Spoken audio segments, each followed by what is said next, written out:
The American flag pledge will be recited by Danica N. Esparza, and the Texas flag pledge will be recited by Pablo C. Corona, followed by invocation by Mr. Rodriguez. Can everybody please stand?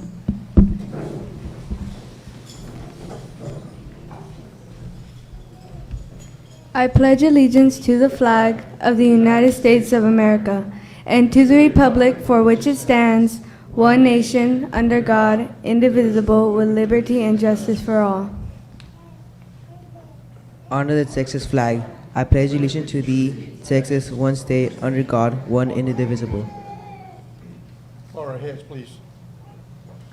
Heavenly Father, please bless all our students and their families that are present here and in our schools. As we progress through the school year, please guide them and protect them in all that they do. Please continue to protect and guide our staff as we move forward, and this board as we make our decisions this evening. In the name of your Son, Jesus Christ, we pray. Amen. Amen. Amen. Thank you, Danica, Pablo, and Mr. Rodriguez. Moving along on the agenda to open forum public comment. Mrs. Sainz? All righty, moving along to the superintendent's report, Mrs. Chavez. At this time, I would like to take an opportunity to recognize all of our parents and students that are going to be acknowledged and recognized for all of their academic successes throughout this semester. What we do as a school district is so important, and it's reflected by every single one of you that is here to be honored this evening. But most importantly is also the work of our parents. Raising children and having expectations and ensuring that they're in school is a parent's role or a most significant other in that child's life. And you have proven today that it is that type of work that leads to recognition and success in schools. And we want to thank you for being a part of that contribution, and definitely collaborating in that partnership with our school district to ensuring that we're delivering success on behalf of your children. En esta noche quisiera darle gracias a todos nuestros padres, a los estudiantes que estamos por reconocer primeramente. Yo sé que el honor que nos da de estar aquí presentando a cada uno de sus hijos y reconociendo el trabajo, y ese trabajo yo sé que no se ha realizado únicamente por medio de las escuelas, se ha realizado por su apoyo como padres, porque yo sé que cada uno de ustedes tiene expectativas para sus hijos, y cada día que usted contribuye a esas expectativas nos está ayudando a nosotros a tener éxito con sus hijos. En esta noche queremos reconocer de parte de la mesa directiva a cada uno de ustedes, los familiares que comparten, los tíos, tías y abuelos, porque se lleva a todos nosotros. Yo soy abuela y me da un gran honor de ver a nuestros estudiantes, jóvenes, niños, tener éxito en nuestras escuelas. Ese es el orgullo que nos queda a nosotros como abuelos, de poder reconocer el logro académico, y estamos esperando ese éxito por medio de cada uno de ustedes, por medio de cada uno de nuestros padres, pero también, así como en la mesa directiva, queremos reconocer nuestros maestros. Nuestros maestros trabajan día y noche para asegurar de que cada uno de nuestros estudiantes tenga ese éxito académico en nuestras escuelas, y queremos darle las gracias a ellos.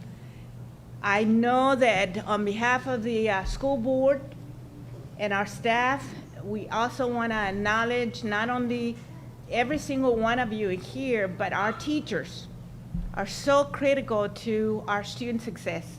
And I know that they work night and day to be able to support student success. And we're very proud of their work, just as we're very proud of your work as a parent to make sure that your children are successful.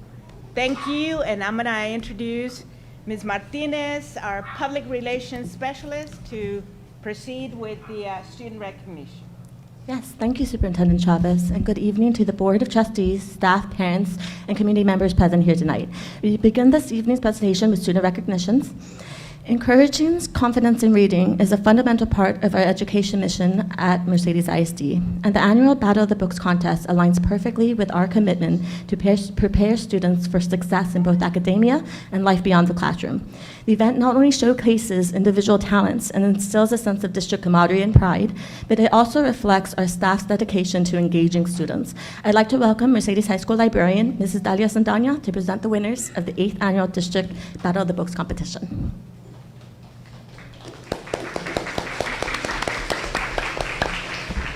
Good evening, Ms. Chavez, members of the board. The Library Services Department recently held their 8th Annual District Battle of the Books contest. This year, we added a new grade level, the Battle of the Books Junior. The junior competition is open to our 1st and 2nd grade students. This was our first for our younger students, and they did an amazing job. I'm pleased to share that all of our campuses participated in this district contest, and tonight we have the winners.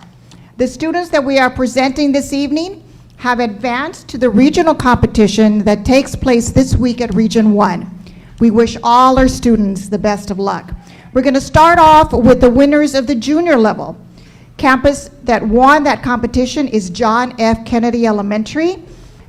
Team members are Susano Garza, team captain. Can you bring them up, Ms. Ramirez, please?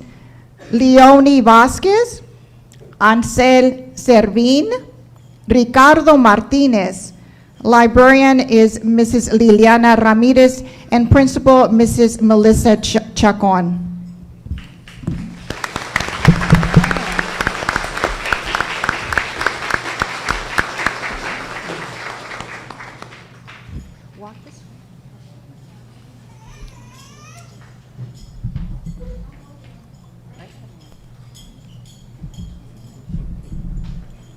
You what?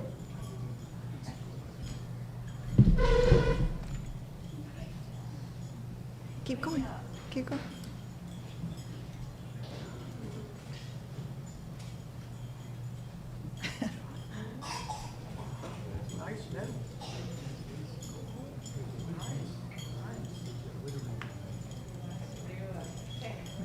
We're going to, yes, okay.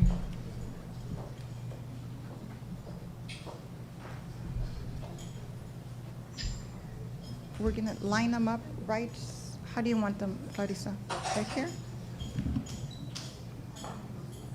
Come on.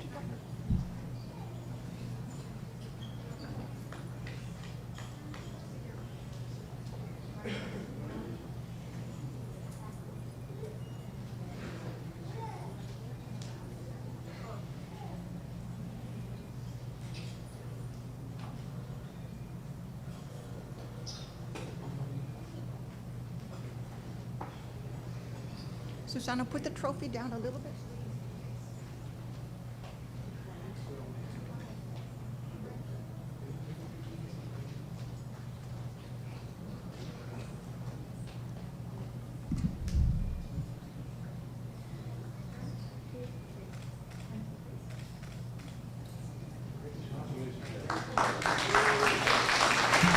Congratulations to our junior level winners. At the elementary level, the winning campus, Ruben Hinojosa Elementary. Team members, Leila Garza, team captain, Leah Gonzalez, Tyler Flores, Lillian Gonzalez, librarian is Ms. Maricela Molina, campus principal Vanessa Ramirez.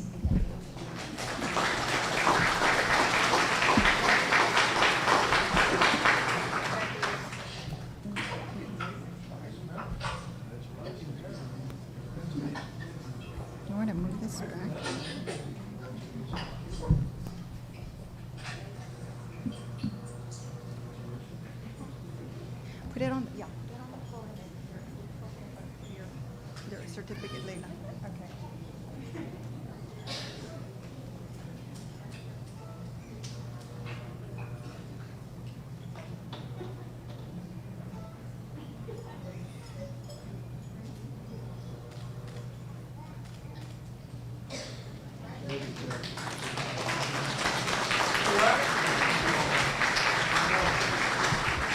Now on to our middle school level. Winning campus, Sergeant Manuel Chacon Middle School. Team captain, Kayla Ochoa. Team member, Jose Saldivar, Mariska Cowden, Jake Peña. Librarian, Mrs. Corina Acosta. Campus principal, Edward Martinez.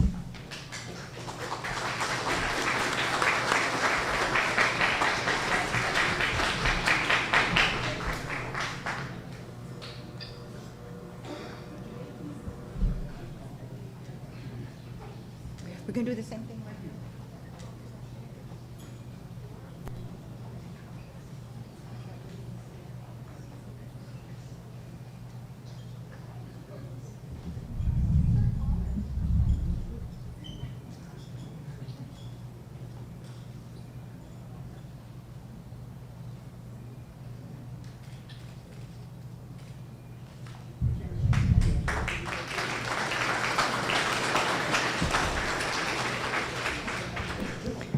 And now on to the high school competition and our high school winners.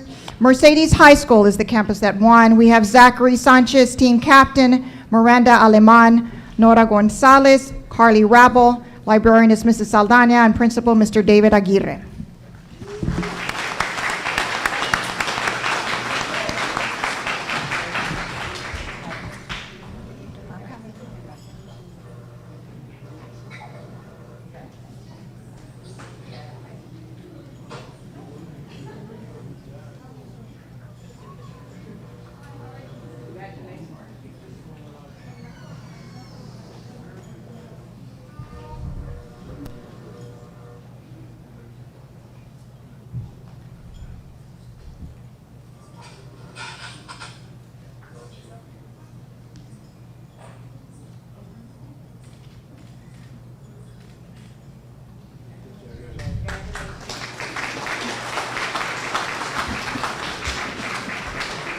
I have one more item. As I mentioned earlier, this week, our district winners are representing Mercedes ISD at the regional competition that's going on at Region 1. Well, today, Region 1 held the Battle of the Books Junior Competition, where our students from JFK earned a second place at the regional level. Can we have them come up real quick just for recognition? Ms. Ramirez? These students tied for first place against McAllen ISD. So they went into a tiebreaker round, a real quick tiebreaker round, and they were very, very close. So we're very, very proud of them. The dedication and commitment, also the hard work that they put into. So congratulations, JFK, our second place at the regional competition.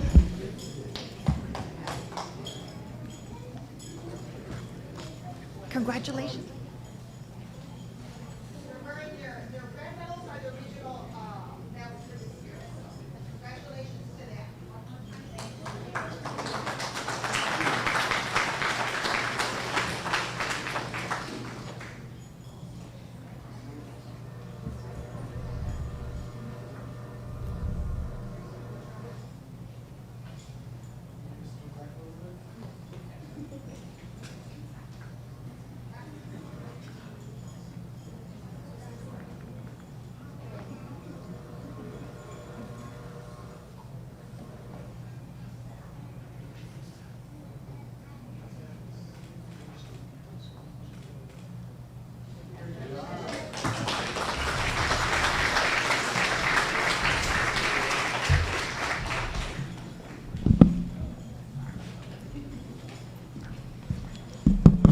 Next, I would like to welcome Mercedes High School Principal, Mr. David Aguirre, to the floor to share a few words about some outstanding Mercedes High School students.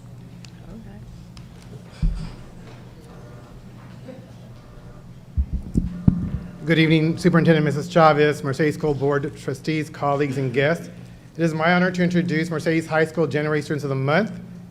These students have been selected by their teachers based on their character, academic achievements, and class participation. Miranda Aleman. Miranda is a young lady of high values and morals. She has tremendous potential with a great attitude that has kept her grounded and modest. She's a hardworking individual who commits to her assignments, never leaves anything unfinished, and achieves high grades. Miranda is the type of individual who leads by example. As an RGV lead ambassador and student council member, she works hard and leads her peers to do the same. She's a caregiver that loves and respects her school and her community. Miranda is an ambitious young lady with integrity and high ethical conviction. She possesses everything necessary to succeed in her future endeavors. Congratulations, Miranda. Miranda will be attending UTRGV to pursue a bachelor's in early childhood studies and acquiring a teaching certificate. She'll be completing her associate's degree with the ability to attain teacher's aid certification this spring. Congratulations, Miranda.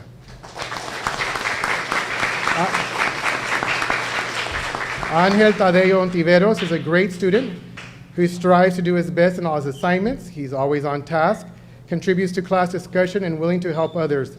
Additionally, Angel exhibits excellent time management and attention to detail in all his work. He has set his goals for his future and has demonstrated a willingness to achieve them. Congratulations, Angel, on a job well done. And these are our two proud Mercedes High School Students of the Month for the month of January, Miranda and Angel.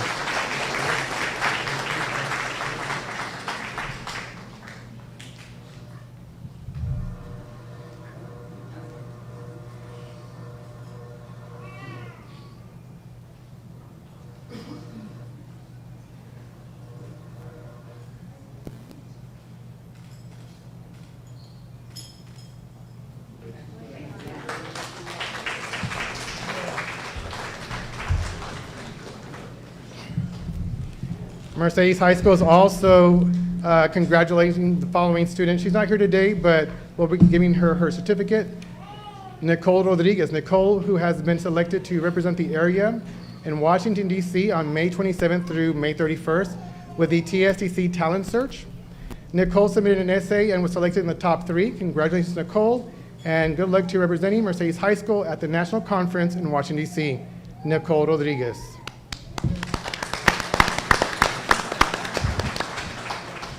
Last week, Mercedes High School had 4 amazing Mercedes High School seniors that were honored at the UTRGV basketball game. Each scholarship recipient received the UTRGV Presidential Scholarship in the amount of $32,000 per student. The following factors for this scholarship are academic rigor of high school courses, college entrance exams, and are credited by exam.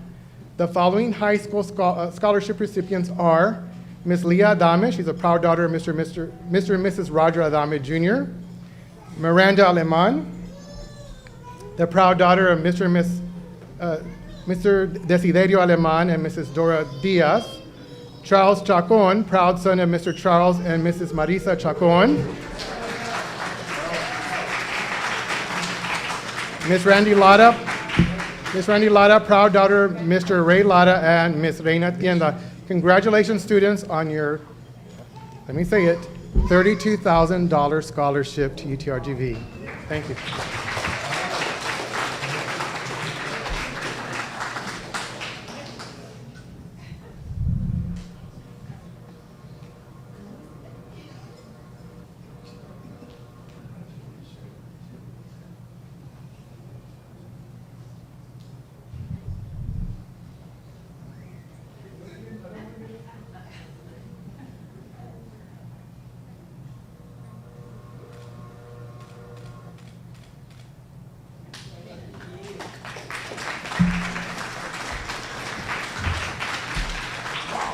Crazy.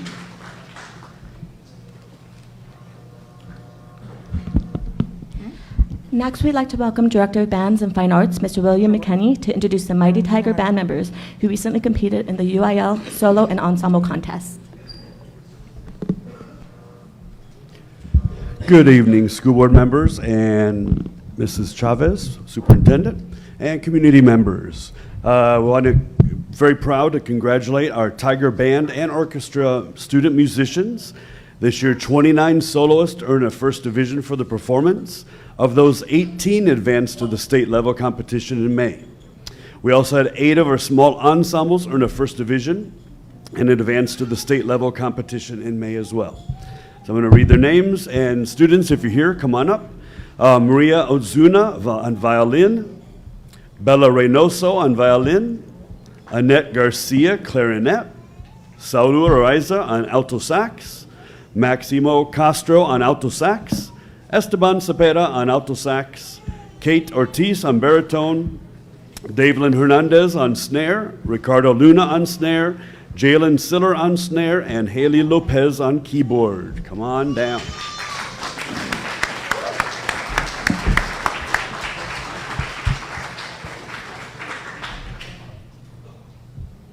These students earned a first division.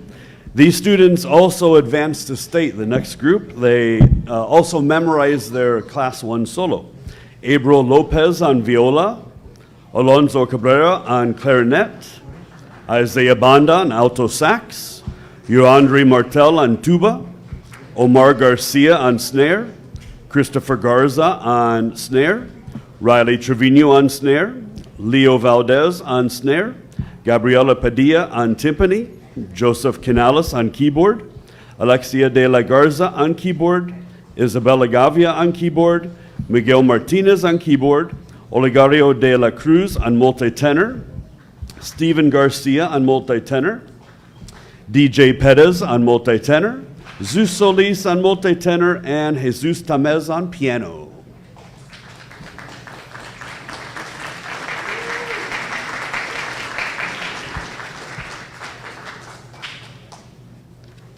Directors, come on down also. None of this would be possible without all of the director's assistants.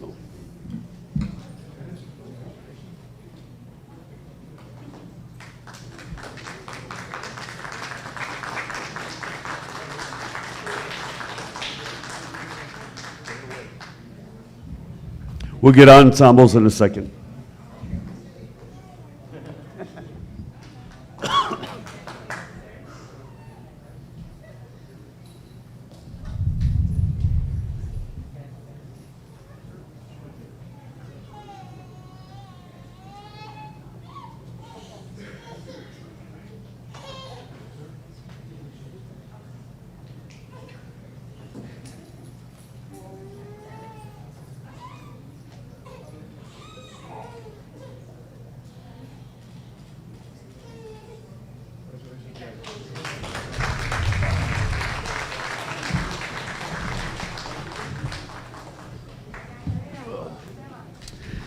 Then our first division ensembles also advanced to state. We have a saxophone quartet, variations on a theme by Swilnik, Saul Araiza, Isaiah Banda, and Esteban Cepeda.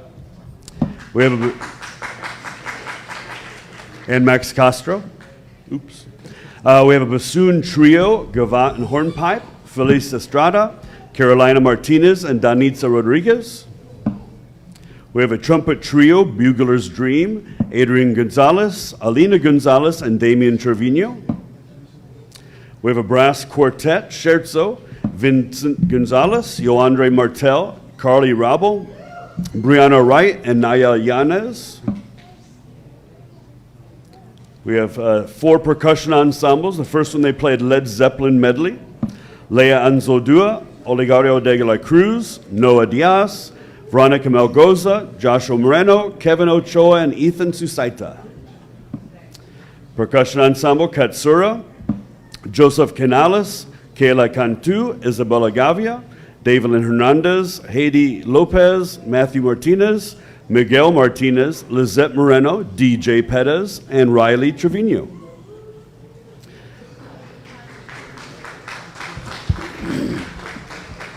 Our next percussion ensemble, Altered Gates, Olivia Chacon, Melina Garcia, Christopher Garza, Zeus Solis, and Leo Valdez. And our final percussion ensemble, A Spiral Made of Wires, Alexia de la Garza, Melina Garcia, Omar Garcia, Steven Garcia, Mia Gonzalez, Soledad Mendoza, and Gabriela Padilla.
We would now like to introduce students from the Mercedes Academic Academy who have been active in their student council, where service is the foundation of the organization.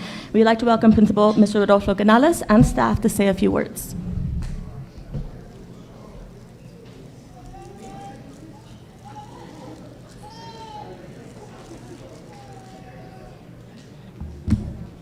Good evening, Board President, Ms. Chavez, board members, concerned citizens, and administrators. Get them all over here.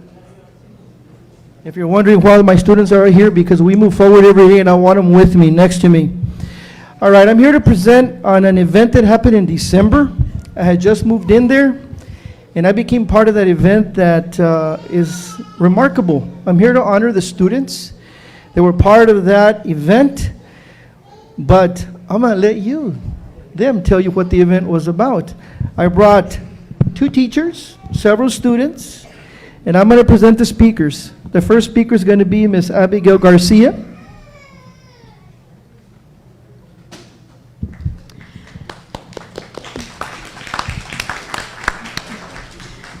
Good evening. My name is Abigail Garcia, and I am a senior at Mercedes Academic Academy. In the spirit of giving and compassion, we, the students of MA, took part in the 2nd annual Santa for Seniors event in December. During this heartwarming initiative, we engaged with the elderly community, creating memorable moments and spreading joy. Activities such as playing chalupa with the residents not only brought smiles, but also fostered meaningful connections between our students and the elderly.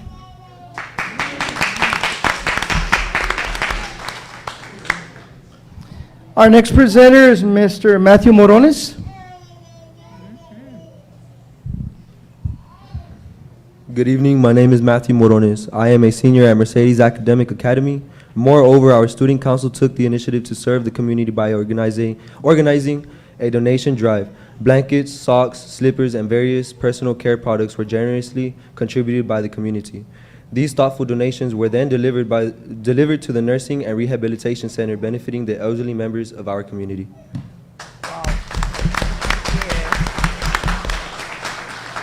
We now have Ms. Monica Bustamante to present. Good evening. MA faculty and staff believe that it is important for each and every student to recognize the significance of such community service initiatives. Beyond the tangible impact on those we serve, these experiences cultivate invaluable leadership skills, empathy, responsibility, and the positive impact that they can have on the lives of others. Our next speaker is Ms. Christine Salceda. Good evening. Once again, we extend our heartfelt appreciation to Mercedes ISD for their unwavering support. Let us continue to inspire and empower our students to be compassionate leaders who actively contribute to the welfare of others. We believe in our students' educational needs, character development, and our motto, forward every day. We are so incredibly proud of our students at MA, and we would like them to know that their presence at the campus is appreciated and loved. Thank you. We will now call out each name and present them with their certificate. Karen Rangel. Guadalupe Escandón. Nadelín Torres. Mario Mariscal. Exandria Lopez. Paul Rodriguez. Ashley Valderas. Abigail Garcia. Corina Gomez. Corina, she's right behind. Matthew Morones. Angel Vieda. And Hugo Roman.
Next, CTE Month takes place every February to celebrate the value and achievements of career and technical education programs and the transformative role they play in readying students for college, career, and military success.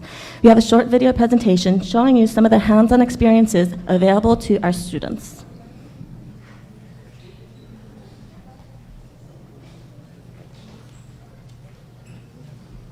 Career military readiness, striving to be a cornerstone in the attainment of industry-based certifications. Industry-based certifications not only enhance employability, but also serve as a testament to the quality and relevance of our CTE curriculum. As February unfolds, educators, students, and industry professionals alike come together to celebrate Career and Technical Education Month, spotlighting the pivotal role of technical skills development and industry-based certifications in shaping the workforce of tomorrow.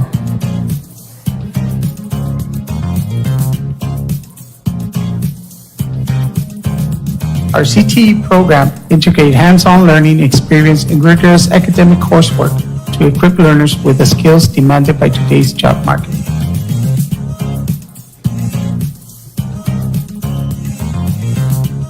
I take this opportunity to thank all our CTE teachers for working very hard with their students and getting them ready for the 21st century college, career, military readiness.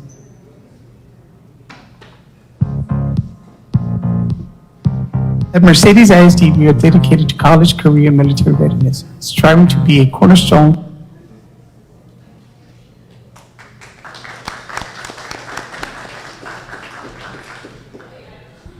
I'd like to welcome Director of CTE, Mr. Juan Gaza, to introduce the CTE staff. Hello. Good evening, Superintendent Ms. Chavez, Board President Mr. Garcia, members of the board, the community. It is with great honor that I introduce our CTE teachers that are in attendance today. Our first teacher is Ms. Sarah Leal. She's our cosmetology teacher. She offers an IBC to our students in cosmetology operation license. Oh. Yeah. Our second teacher is Mr. David Elizondo. He's a law enforcement teacher. His IBC that he offers is a non-commissioned security officer level 2. Mr. Jose Cano, our other law enforcement teacher, he also offers a non-commissioned secretary officer level 2. Mr. Jesse Garcia, he's our advertising teacher.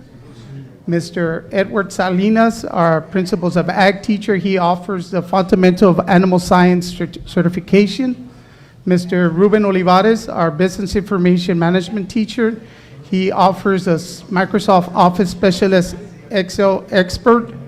Mr. Diego Ramirez, Principal of Human Services and Food Sciences, he offers the Food Safety and Science and Principles of Human Services certification. Mr. Jose Guzman, Business Information Management 2, he offers the Microsoft Office Specialist Excel expert. Ms. Jennifer Barrientos, she's our Business English teacher. Mr. Mark Zavala, also Business English teacher. My administrative assistant, Ms. Minerva Lopez. Ms. Lopez. We also have Ms. Jessica Lopez, our professional communication touch systems teacher from Chacon, and Ms. Alisa Trevino, our principles of art audio video teacher from Chacon. Please, let's have a round of applause for these teachers, for our CTE teachers. Thank you for everything you do.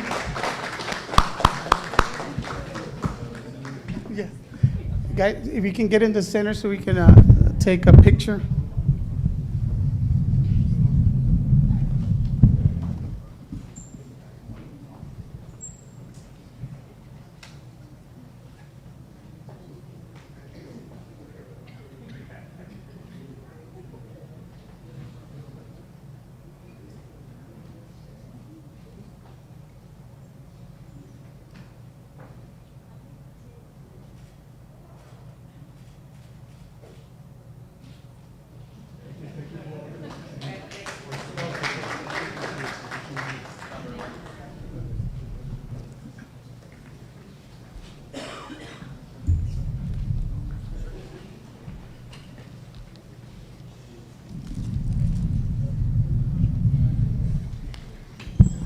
That concludes the special presentations. We did have on the agenda Mercedes Early College Academy, which we will be holding for the next meeting. I'd like to welcome Elementary Curriculum Director, Mrs. Evangelina Gracia, to introduce our elementary campus presentations. Good evening, Superintendent Mrs. Chavez, Board President, Board members, MISD staff, and community. At this time, we will have our elementary principals present their current data, along with interventions and initiatives that they are implementing at their campus.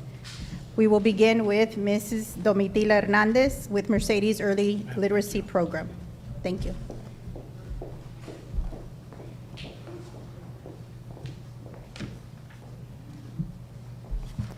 Good afternoon, Mrs. Chavez, board members, and community. Presenting my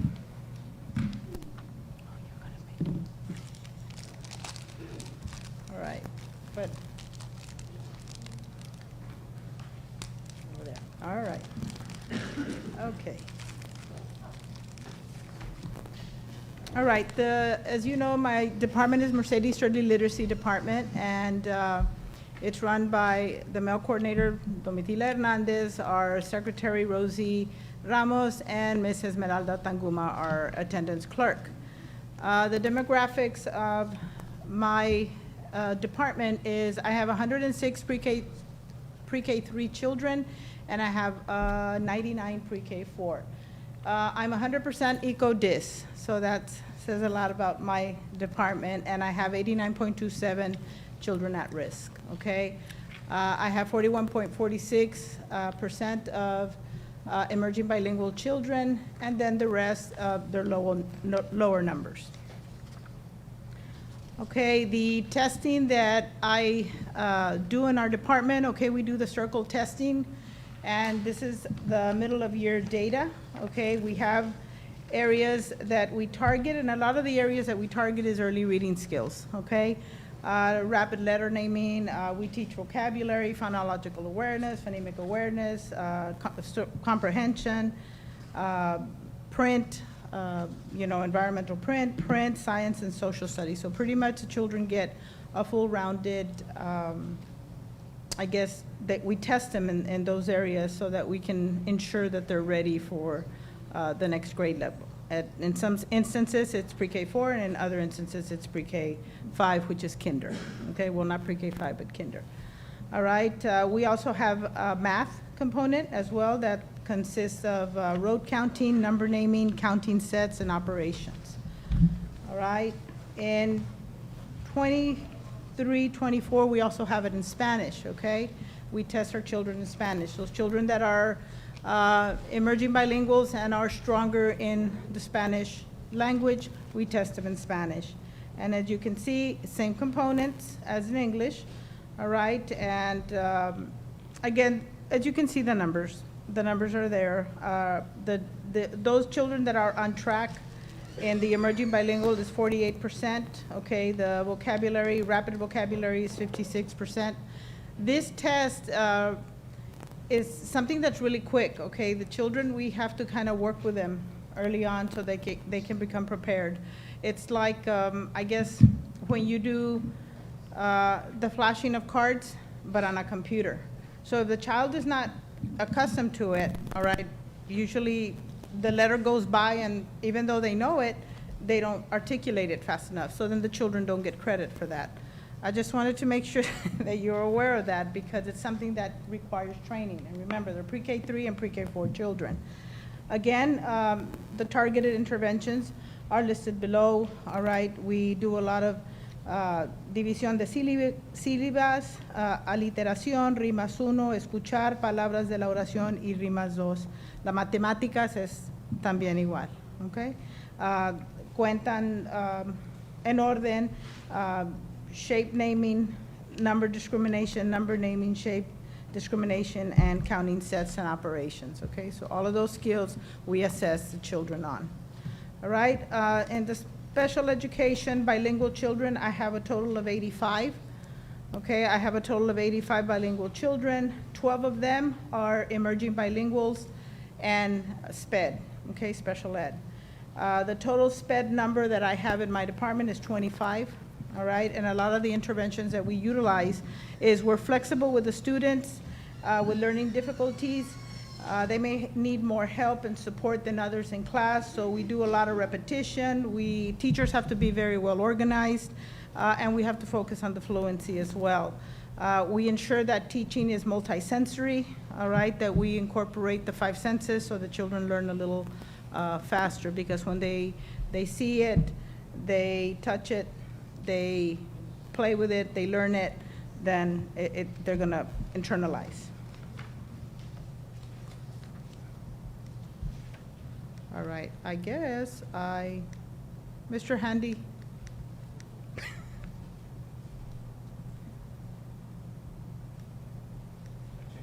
All right, okay.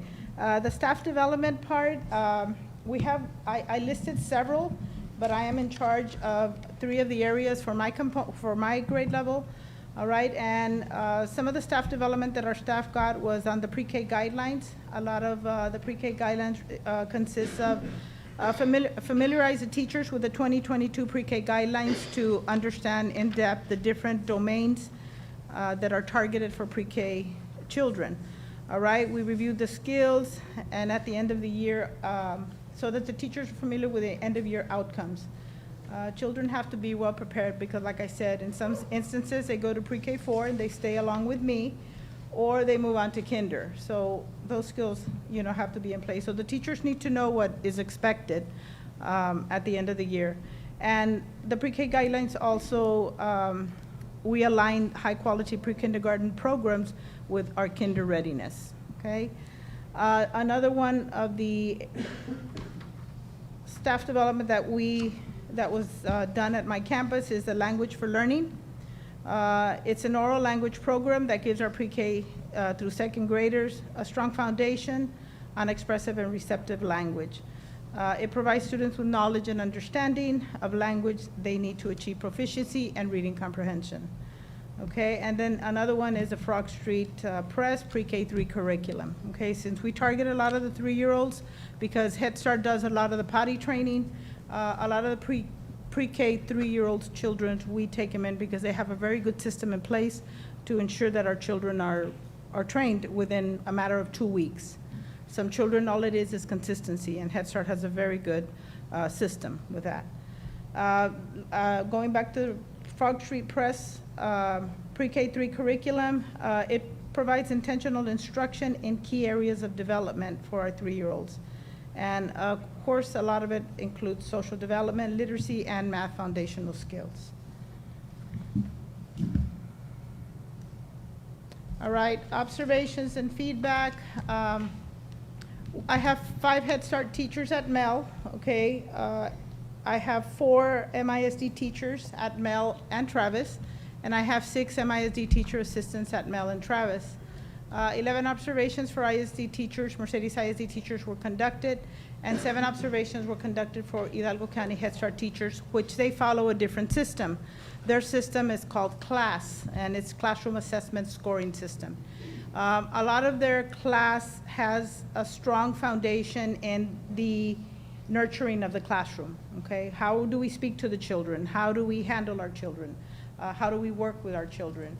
Is the teacher calm, or is she, getting excited, here and there? So we try very hard to keep them, you have to be calm to work with little ones, okay? Because little ones, they're busy little guys, and so we have to ensure that we can, I guess, look at the skills that are necessary to be a good teacher in early childhood.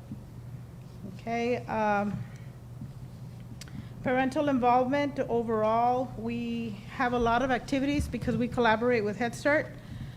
We have monthly parent meetings with Head Start. We have take-home activities that we present to the parents. Sometimes they send them through Class Dojo. Our teachers are very good with computer skills and the phone and all these great things. So they use Class Dojo as a method of communication. We have parent surveys. They have yearly fatherhood conferences, again, with Head Start, but we collaborate with them. And of course, we have a lot of community festivals that are in conjunction with Head Start, okay? the male attendants, I'm always in the 80th percentile because my children are little and unfortunately their immune system is low. Even though they are immunized before they come to me, their immune system is a little weaker, I guess, as we can honestly say. And so they get sick a little more often. So my percentile is usually in the 80th. First 6 weeks, I was at 87.9%. Second 6 weeks, I was at 82.4%. And in the third 6 weeks, I was at 83.9. And I'm rooting for 87 this time around. I hope I'm gonna get it. I'm really rooting for 90, but we'll see. All right, the attendance interventions that we have in place at MEL is my team, my clerk and my secretary and myself, we call parents daily. We also have the messenger system that they automatically call at 1 o'clock because I get a lot of calls back. Did you call me, ma'am? Yes. Is your child out? Yes. Well, why is he out? And you know, we do a lot of that. We also do home visits, and again, we do it together. Head Start, one ISD staff member and one Head Start staff member. Parent contacts, when the child is absent more than 2 days, the teacher usually calls the parent and has a good relationship with the parent to ensure that, okay, once the child gets back, make sure you bring them back. We discuss attendance in every meeting, in every conversation, and everything we do, and we try and find solutions. What can we do better? How can I get the children to come to school? But a lot of the times when they're not coming, it's because they're ill. And RSV is something that is common in little ones, and sometimes COVID kicks in, and then they have flu-like symptoms, and well, we don't want them to come in because, you know, they're gonna get other children sick. All right, but the other intervention that we have is we have a lot of incentives for the children. We have what we call the Tiger Store. And so every Friday they know that Tiger Store is coming, and I go and entice them. I walk through the halls and I show them what we have so, so that they can come to school all week. College readiness, our children wear college shirts on Fridays. We also do that ourselves. We teach our children to be independent thinkers. They role play. We have community helpers. We have different dramatic play outfits, you know, that they utilize. We talk about them. We read stories to them, everything that's related to careers. We tell them, do you want to be a nurse? You know, we show them different videos, things of that nature to help them hopefully have a dream, right? We put that little seed in there, all right, so that the children can be encouraged to be independent learners and allowing them to, at one point, you know, become somebody important. All right, any questions? All right, thank you. Thank you.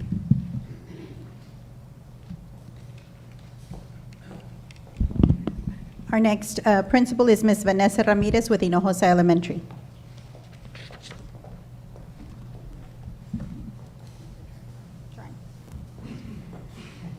Good evening, Board President, Mrs. Chavez, and the Board of Trustees. Tonight, this is a short overview of everything that is happening at Hinojosa Elementary.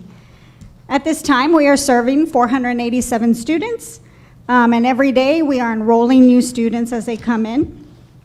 In November, we did get our campus accountability report card, and we are happy to say that Hinojosa Elementary did get an overall letter grade of a B. We were at 89% shy of reaching that A, and so we have set our goals this year, and we're ready to tackle that as we move forward, hoping to reach that A is our goal.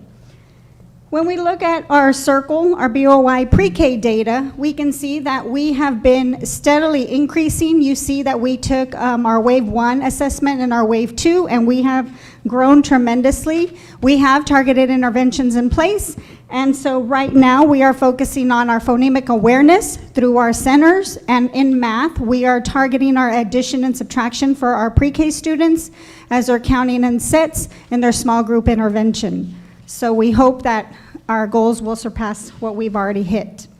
When we look at our middle of the year AMIRA, this is our reading fluency levels for kinder through second. We are working in this area. We've already established our guided reading flexible grouping that is taking place weekly. We are also looking at our after-school program. We're bringing in our reading mastery program and bringing those students in to close these gaps with our kinder through second. So we're also tying our daily instruction into our after-school program. When we look at our reading data, now we're talking about our 3rd through 5th grade students who've taken their benchmark. This was a comprehensive assessment that these students took in January, at the end of January. And so as soon as all our data was compiled, we were able to bring in all our teachers, and we sat with them for a half day in order to disaggregate the data and decide where we were moving towards. What were our goals this second half of the school year? And so we did identify our SEs and where we need to work. And in 3rd and 4th, we've selected that it is paired selections, and in 5th grade, authors crafts. So our teachers are being very intentional with their targets and knowing what the students are needing at this time. And so because of that, we've opened up our Starbucks Cafe. Our students who reach their goals are able to go to the Starbucks Cafe. And this is also for our pre-K through 5th grade students. Any type of goal that they've set, if they reach it, they're able to partake into our Starbucks Cafe as one of the initiatives that we have. When we look at math, we did get a brand new curriculum, and so we know that we have some room to grow. We are still teaching all our SEs. We have not reached in teaching the SEs for this school year, and so our teachers are diligently planning those lessons. So for us, we already are regrouping our students to create those homogeneous groups during intervention. We're looking at those SEs that we're going to target. We're also bringing in our Star Tuesdays and our Star Spiral reviews to tackle our scores right now. So we do have a plan ready to go. When we look at science, they took this benchmark. This was also a comprehensive assessment, and at this time we still haven't finished teaching everything. And so we're going to continue with our targeted intervention, and that's bringing in science camps through our extended day, regrouping our students towards those SEs through the day, and having those teachers talk one-on-one with our students. When we look at our staff development, we know that we've had lots of staff development for all our 4 elementaries, and we've been working cohesively together as elementaries. And so this evening, I am going to talk to you about 3 of them, and my colleagues will share a few more because we've all been partaking of the same staff developments. But for us, we have Carnegie, our Strong Foundations grant, and that is for Eureka Math. And so this grant came into place last year, and it was to build a foundational framework for math. And so it does set very high expectations. It's very rigorous for our students. And so moving into this year, we continued that partnership this year. And so now we've trained all administrators on the Eureka observation tool. And so we've been able to use that as we go into all the classrooms, whether we're at my campus at Hinojosa or we go to JFK, we use the same observation tool in observing our teachers in implementing the Eureka Math. And so with that, we also have, again, Great Minds, which is the Eureka Math program that we adopted. This year we did go through training, and so we're continuing to do that training. All 4 elementaries have been coming together with these trainings. Our teachers have been working side by side, talking with one another, looking at the module and lesson internalizations, and so that way they're planning together, and as students might move from one school to the other where we're all on the same pacing guide, we're all on the same page because the teachers are working very collaboratively with the Eureka Math. The next one is for reading, and that is our Resilient Schools Support Program, our RSSP, and it is for our K through 2nd grade students. And so this began last year. It is a research-based instructional strategy that focuses on building the foundational skills for our reading for our students. And so what it's been working with our staff is in looking at the text, developing those stories, and then the questions that they're asking those students in their classrooms, making sure that the students are understanding the text, going back to the text to answer that question. And so right now, this year, we did create an observational tool as well. So when we go into the classrooms, we're all, for elementaries, using that same observation tool to make sure that we're checking those teachers on the level of questioning to the students. And so these have been very instrumental. When we look at our observation and feedback, so we have been also for elementaries aligned. These are the different observational forms that we have available to us. And so I am going to talk to you about the formal T-test. That's the observation that every teacher gets rated each year to see if they're growing as teachers in the profession. And so we have been working through T-test to make sure that we get all our teachers appraised. And so we get to do a pre-conference, we do the observation, we do a post-conference with them.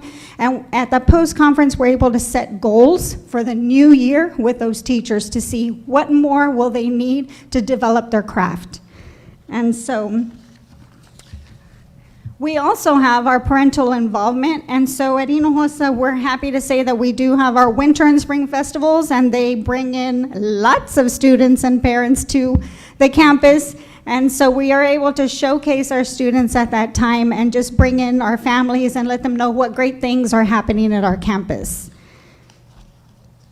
And our attendance, so we have been working diligently like every other school on trying to keep our kids here every single day.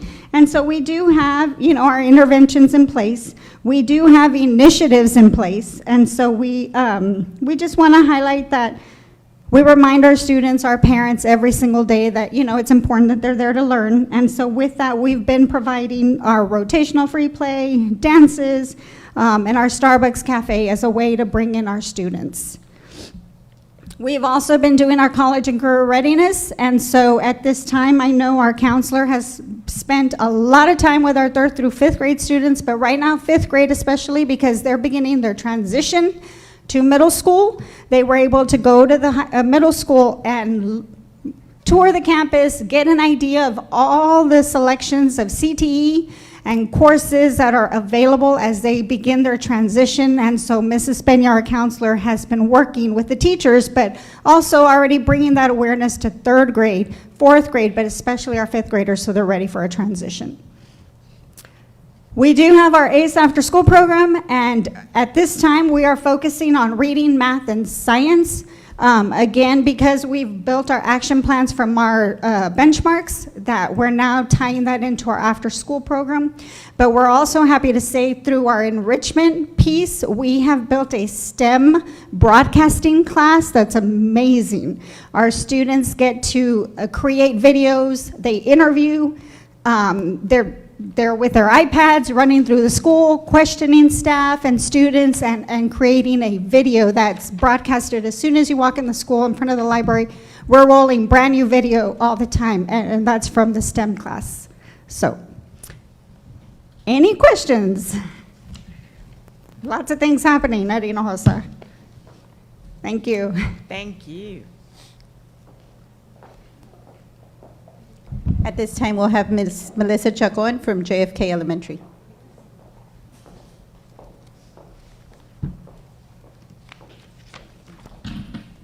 Good evening. Good evening. Okay. I'm JFK. We have 408 students, and about 40% of those students are emergent bilingual students. As of after the, do you have the clip? Okay. After the revisions TA made in November, JFK will be a B.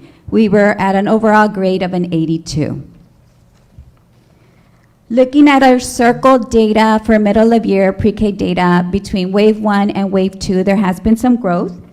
And targeted intervention for reading, we have daily vocabulary integration through language for learning.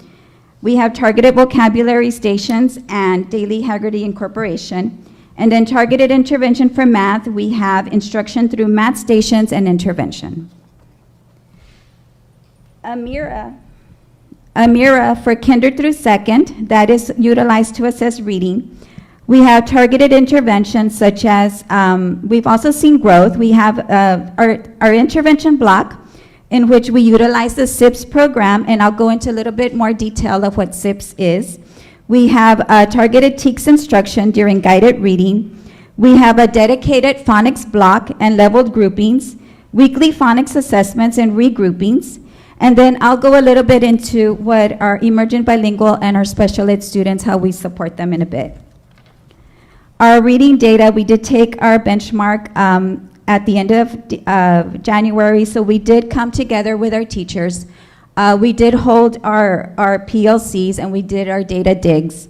We did actually really break up the data to see which students we could move to masters, how many students we could move to meets and accomplished and so forth. So we started to strategize. And so we're looking at weekly genre spiral instruction based on the benchmark data, checkpoint assessments to track their mastery. We have visual data walls. My conference room has these huge data charts with all the kids where, we're constantly moving the kids, where they were last year. They're color coded and we're constantly moving them after each checkpoint and each benchmark. We have targeted low SE instruction during guided reading and intervention blocks.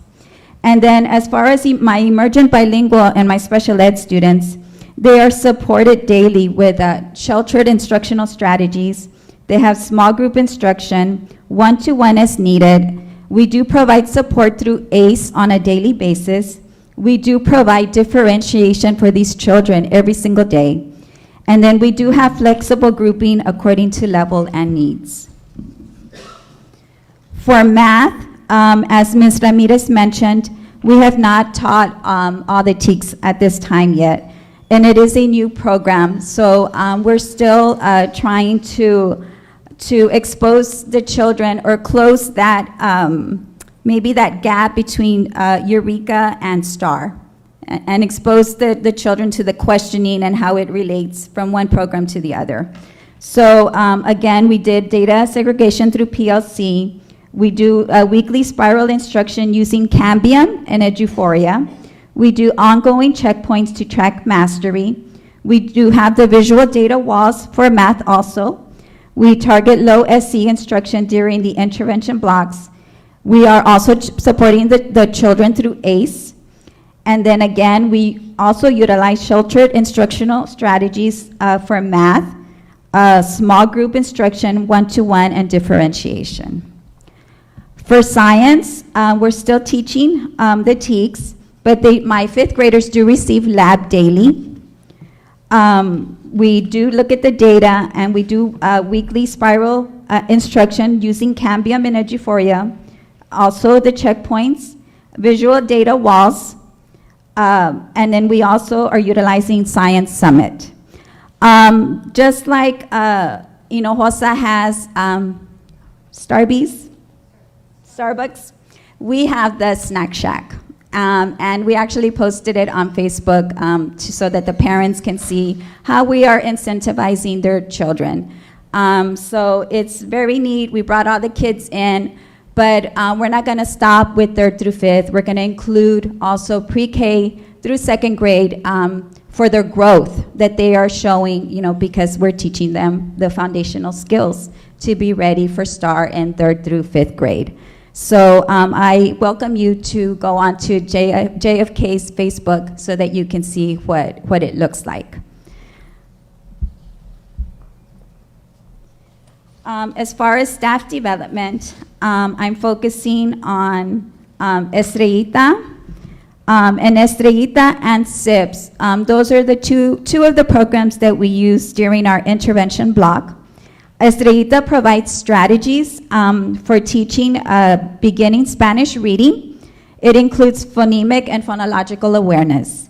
It reinforces decoding skills, builds fluency, and basic comprehension. SIPS, it's a K through 5th program, and it's also a phonics program. It provides a structured literacy approach to instruction through explicit routines. It focuses on phonological awareness, spelling, sounds, and high-frequency words. And this accelerates progress so students are able to efficiently close the gaps and engage in grade-level reading. Another training that the students, that the teachers received at the beginning of the year was the TRS and the TEKS deconstruction K through 5th JFK. I'm sorry. And it focuses on deconstructing the TEKS to understand what should be taught across content areas and grade levels. And Ms. Ramirez is right when she tells you that the teachers across the school district are working together and they're collaborating. They even have, with the Google folders, and they're dropping their work in there so that they can share amongst each other in the schools. You would be very proud of the collaboration that is happening from one school to the other, because we're all working towards the same goal. And that goes for your principals also.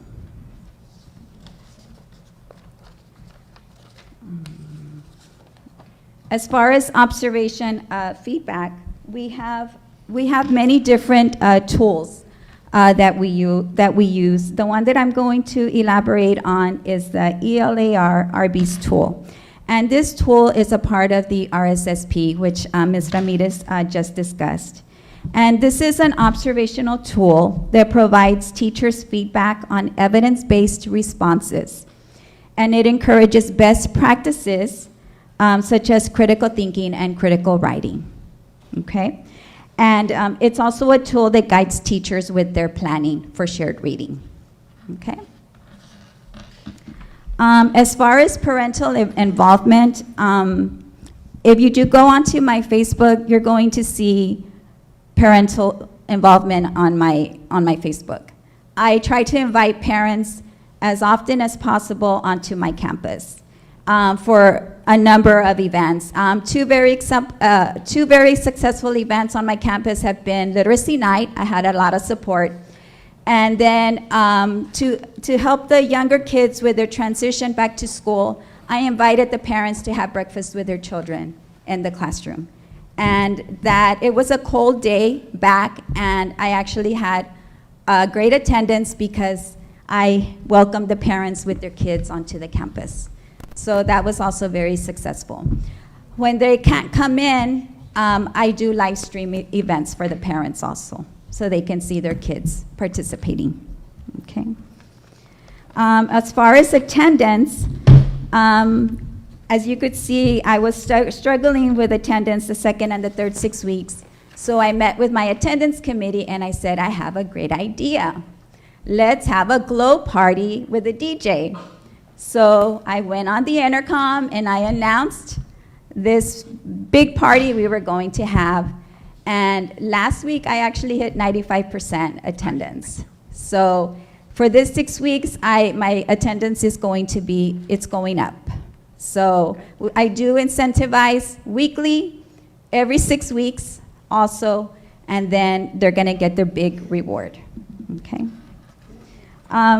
For college readiness, I am gonna have a college and career fair in the spring, later in the spring, and my counselor is exposing the children to, I was a counselor myself, and so I'm aware about the career pathways and universities and making those connections, with the children and exposing them. Exposure, exposure, exposure, it's important. Usually they think it's for wealthy kids and they don't understand the help that's out there. So my counselor is exposing the children to career pathways, universities, and then the secondary programs that are available, because there is a lot available for our children here at Mercedes ISD. And then, of course, the step-up ceremony for 5th grade that we have at the end of the year, okay? And then our ACE program, my ACE program is from Monday through Friday, and we do provide tutoring after school. Based on our benchmark data, I'm already looking at Saturday camps. And then we're already starting, we started our attendance recovery also through ACE.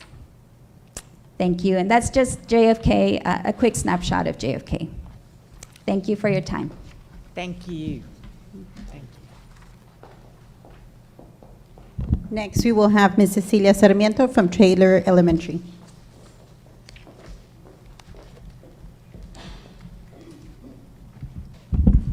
Good evening. There's a lot of things also going on at Taylor. Let's start with the demographics. And right now, the current count is 446. At this time last year, we had 429. So that's an increase of 17 more students. For the accountability, based on the new revisions back in November, Taylor, as an overall letter grade, we are at a C. Overall grade is a 76, and we have an action plan working on the targeted areas that we need to be focused on.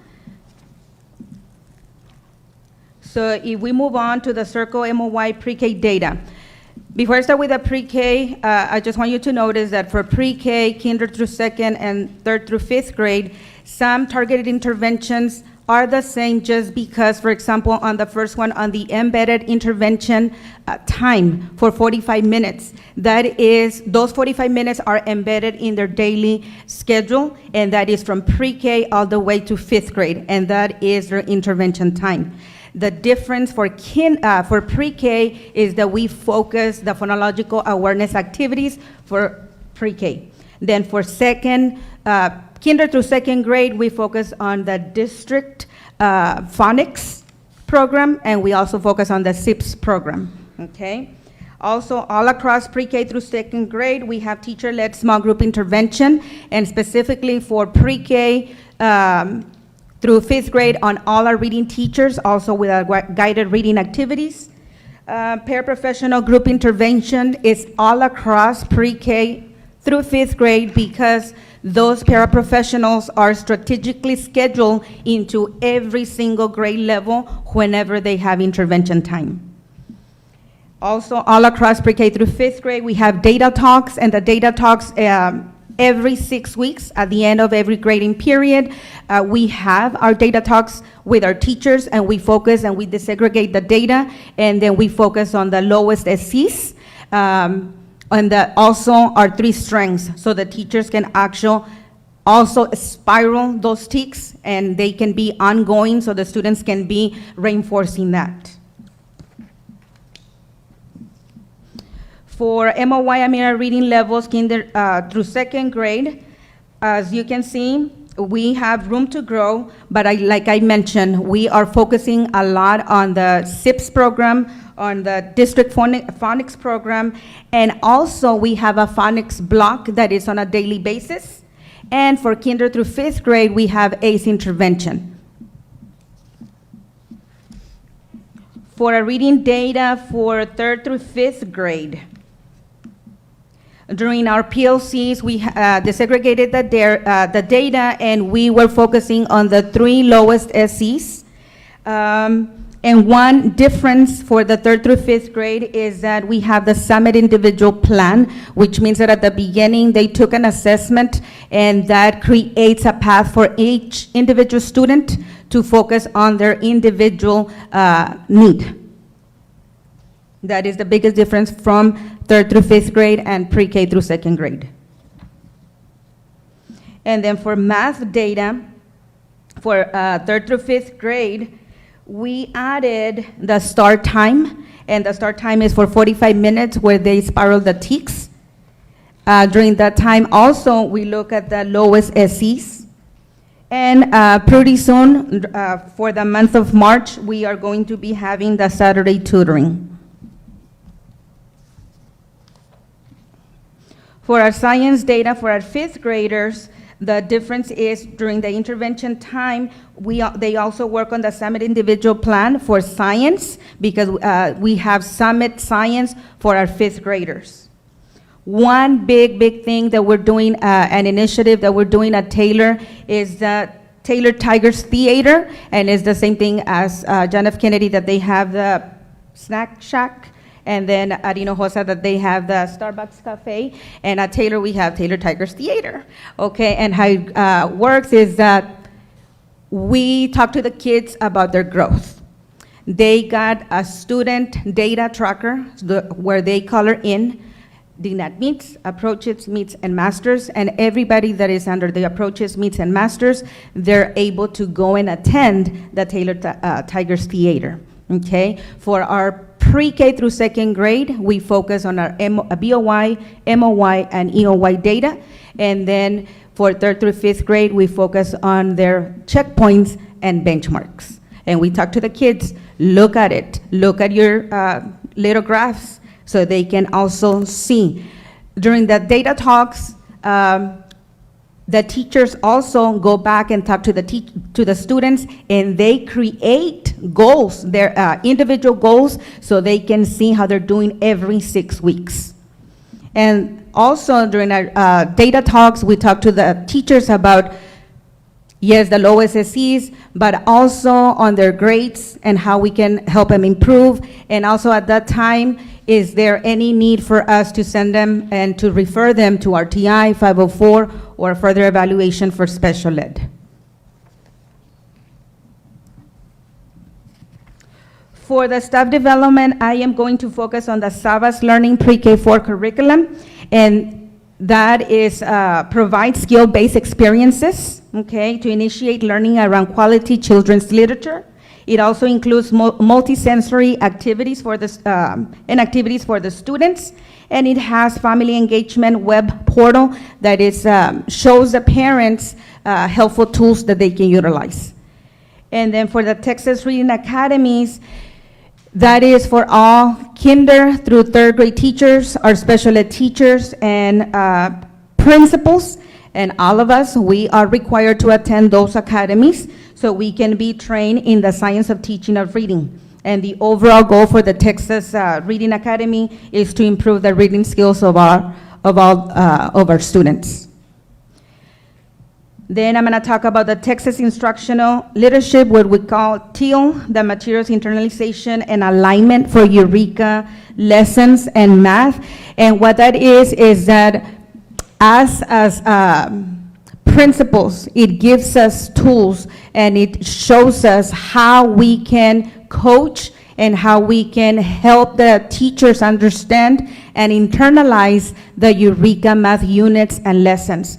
And through that, as campus leaders, it helps us understand the characteristics of effective POC meetings, so we can ensure and we can help the teachers have that time, and also look at the materials that are highly qualified, which is the high QIM, high quality instructional materials. So through the TEAL, as campus leaders, we help them and we coach them.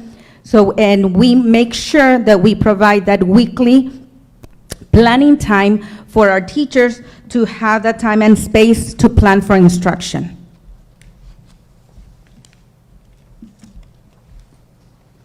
And then for the observation and feedback, we have walkthroughs, T-test schedules for my admin, and the teachers receive immediate feedback through Eduphoria. And also sometimes when I see like a trend all across the grade levels, the glows and the grows, I talk to the teachers during their PLCs and grade level meetings as well. And just like my colleagues explained, we do have different tools depending on the core subject that we're gonna be observing. And today I'm gonna talk about the Eureka Math Observation Tool. And that is just a form, a document for the look-fors, okay? And this tool, it shows what do we need to look for before the classroom visit. Like, for example, what is the purpose and the objective? If the teachers have their materials ready, it shows when we see the classroom, the teachers, the day plan. Can we see? There's evidence that the teachers plan. And then during the classroom visit is when, specifically on the Eureka Math, is different components, and then this tool, it gives us different and specific look-fors on each different component. And then after the classroom visit is at the end of the tool, and that is for an action step, the action plan that we need to talk to the teachers about in how they need to help our students. And moving on to the parental involvement. As you can see there, Taylor, there's a lot of things going on because we love to have our parents in at the campus. It's like all the time I tell my parents, if the student sees that you and I are working together, it's going to be very beneficial for the student. One of the things that I want to talk about is the Coffee with the Principal. That is an initiative that I started at Taylor, and I meet with the parents on a monthly basis. And I talk to them about different topics, like at the beginning of the year, I talked to them about attendance and the importance on attendance. I talked to them about safety, about rules, consequences. Some of our parents, they didn't even know where to find the student code of conduct. So I show them where to go, and they have a lot of good input on all of that. I talk to them about TELPAS. I talk to them about all the assessments that are coming up and all the events that we have. So that is going very, very, very well. And now I want to talk about also the literacy night. I know that because of COVID, we stopped having like big events. So now that we are opening our schools, we have, it's a lot of parents are coming in. During our literacy night, we had a lot, like 100+ parents, and during that night, we were able to give them resources, give them books, give them, provide to them like different reading, easy activities that they can do at home. For attendance, there's also a lot of new initiatives at Taylor. When you see the percentages, we are doing in the 90s. In the 90s, I make a big deal every morning and during morning announcements, and I talk to the kids that it is very important for them to be there. And one of the initiatives that we have is that we recognize all the classrooms on a weekly basis, not only the classrooms, but individual students. Because let's say that on a grade level, I have a classroom that has 100%, but not everybody in the classroom has 100%. Okay, so I have to look and I have to disaggregate the percentages. So every week we give incentives by classrooms, individual students, and when you talk to the kids, it's like, we love coming to school because you give us 15 minutes of recess on Friday. So I know that that's working for some of our kiddos, so that's awesome. I also give weekly attendance incentive to our teachers, okay, on a weekly basis too, to motivate them too, that they need to be there 100% of the time. And I added random perfect attendance surprises for students. This second semester, that's something new that we started doing for random perfect attendance surprises. And I tell them, your name is gonna be there in a raffle, and you don't know, but you have to have perfect attendance. This week, actually, I gave 2, and they were excited about those. Moving on to college and readiness. During my coffee with the principal, I also have a time for our counselor. Ms. Escobar, she's coming from the middle school, so she knows and she has different ideas in how to talk to the parents about college and readiness. And whenever I have the coffee with the principal, she also has time and she does an activity that has to do with college readiness and talks to the parents about that. And she also mentioned that TSTC pre-registration for 5th grade and TSTC parent session, that is something new that we're doing, because she said, Ms. Sarmiento, we do that in 6th grade, but it's gonna be very, very beneficial for our 5th graders if we do it the 2nd semester. So that is coming up for our 5th graders. And for the ACE program, we have kinder through 5th grade participating in the ACE program. We have a very successful ACE program after school. The core subjects that we're focusing on is the reading, writing, and math. And for enrichment for the 2nd semester, we are adding drumline. I don't know if Mr. McKean is gonna like that. But Taylor, we're adding a drumline for the 2nd semester for the enrichment. And actually this week, last week, I sent out different letters, but this week they started their attendance recovery during ACE. And Ms. Alicia Tijerina, she's focusing on spiraling the TICs, the phonics, phonological awareness, and math during the ACE program.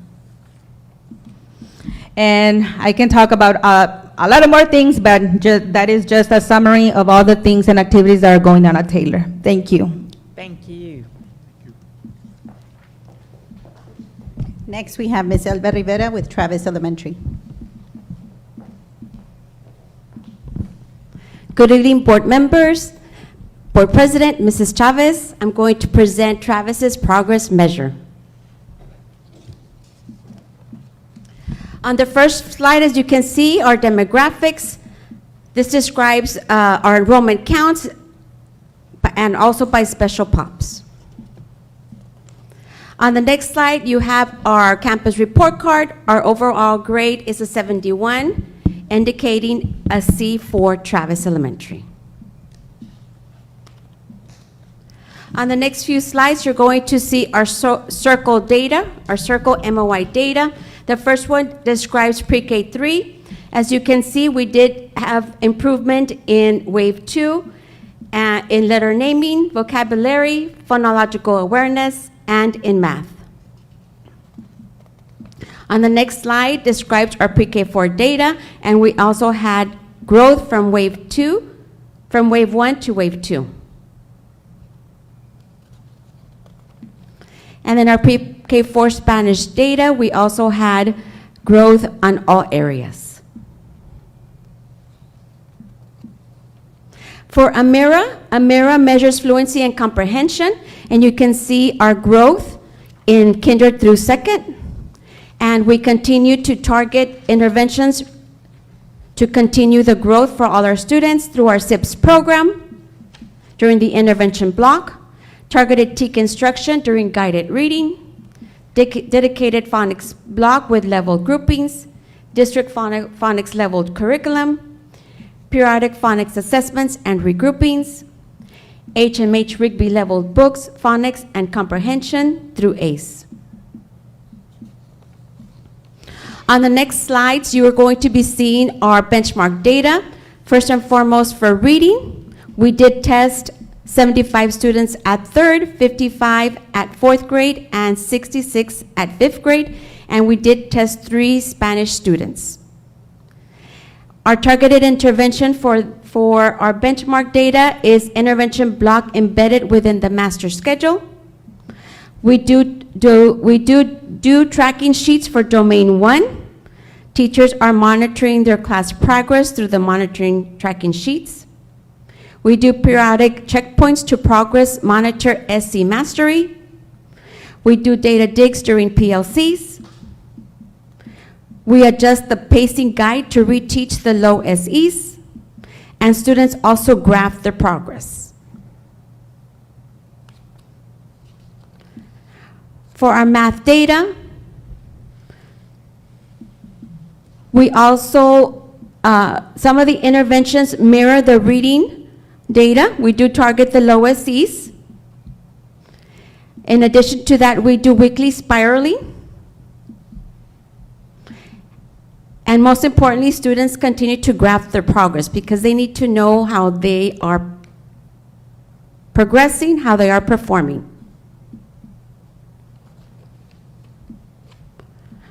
For our science data for fifth grade, again, we are targeting the low SCs through the intervention block and ACE. Teachers are using the science trackers and weekly spiraling. We also use checkpoints to progress and monitor student masteries. We do data digs and students graph their progress. We also have the sweet spot where we recognize students in approaches, meets, and masters, and also for attendance. For staff development, this is the list of the staff developments that we have attended. I'm going to highlight the last 2, which is the WEA MAP and Effective Schools Framework. So the MAP is administered BOY, MOY, and EOY, and it's an assessment for measuring achievement and growth in K through 12, math, reading, language usage, and science. It provides teachers with evidence to help inform instructional strategies regardless how far students are above or below grade level. Effective Schools Framework, we are working with Region 1 on this endeavor. It evaluates the systems the district and campuses have in place to ensure an excellent education for all students. The levers for evaluation are strong school leadership and planning, strategic staffing, positive culture, high-quality instructional material and assessments, and effective instruction. Observation feedback. We do have a walkthrough calendar at Travis Elementary, where each of the administrators receive a list of teachers they are to observe weekly. My assistant and I do use the T-TEST tool to give feedback. The academic coach and the math and science interventionist use the 3-minute walkthrough. The purpose of the 3-minute walkthrough is to coach, build teachers, and for instructional support. When they go into the classrooms, they observe for accountable talk, level of student productive struggle, student feedback connection, instructional practices, the learning environment, reinforcement, and refinement.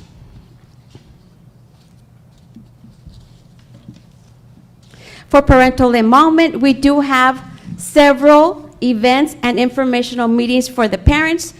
The two that I'm going to highlight is the literacy and math night and report card pickup every 6 weeks. For literacy and math night, the teachers set up learning centers in reading and math. The parents visit each of the centers, learning how to support their child in reading and math skills. And the report card pickup, teachers conference with individual parents on student needs. Attendance, as you can see, that is my attendance for each of the 6 weeks thus far. We do have an attendance committee that meets periodically. We did develop an action plan. Part of the action plan is parent contacts to include home visits. We also recognize the students with incentives for their efforts in coming to school daily. For college and career readiness, we do inform the students about college and career readiness. My counselor conducts classes every other week through elective time, covering various topics to include career pathways. We also hosted a career day in the fall where students learned about many job opportunities. ACE, we do have ACE Monday through Friday at Travis Elementary. This spring, we are focusing in reading, math, and science needs. We use assessment data to group the students, and we also provide enrichment activities as well. That concludes my presentation. Thank you so much. Thank you.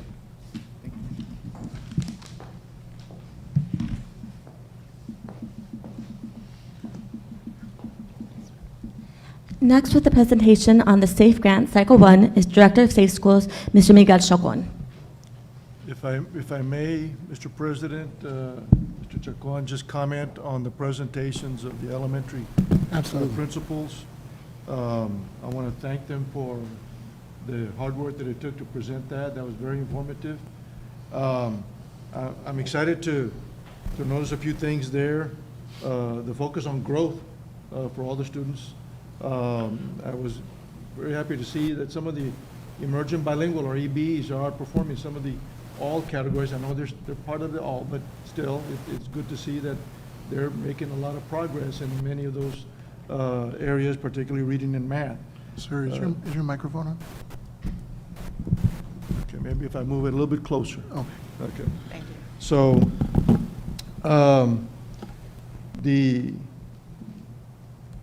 also the focus on our PLCs, the glows and the glows that many of you mentioned, that was great because that's a lot of hard work on the teachers that they're doing. The parent communication that each of you focused on is so important nowadays. Recognizing students for their efforts, for their improvement, for their attendance, that needs to be continued, and I'm glad you all are doing that. And the STEM activities.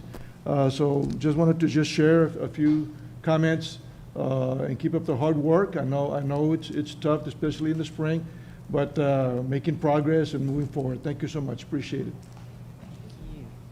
I wanted to take a really quick note too to all the presentations. Thank you to all the principals that presented this evening. I know it's been a lot of work, but at the end of the day, it's going to be well worth it. From everything that was shared with us, from our academics, the performance, to the parent outreach. Some of you mentioned how important it is to have those parents involved, and it is key in order for student success. We do have to ensure that communication between the campus, the student, and the parents. Another thing that I wanted to make note on was how collaboratively you're working. And I think that's really key to the success of our students. So it's good to know that everyone is coming together. We're strategizing what's working, what's not working, what we need to revisit. So thank you very much for everything that you're doing. Very